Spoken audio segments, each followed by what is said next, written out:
ஜிப்ரீல் அலைஹிஸ்ஸலாம் இறை தூதருக்கு 5 அறிவுரைகளை சொன்னார்கள். எப்படி வேண்டுமானாலும் வாழ்ந்து கொள்ளுங்கள், ஒரு நாள் இந்த உலகத்தை விட்டு பிரிந்து விடுவீர்கள் என்ற எண்ணத்தில்.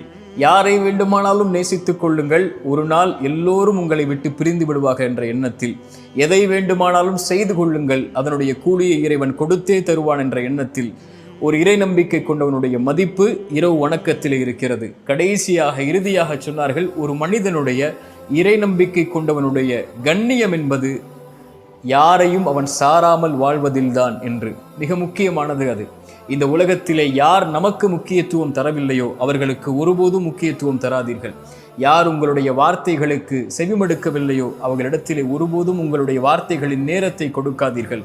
உங்களை விட்டு யார் பிரிந்தார்களோ அவர்களுக்காக ஒருபோதும் அழாதீர்கள். இதயம் உங்களுக்காகத்தான் துடிக்கிறது, பார்வை உங்களுக்காகத்தான் விழிக்கிறது. உங்களையும் உங்களுடைய இறைவனையும் மட்டும் சார்ந்து வாழுங்கள்.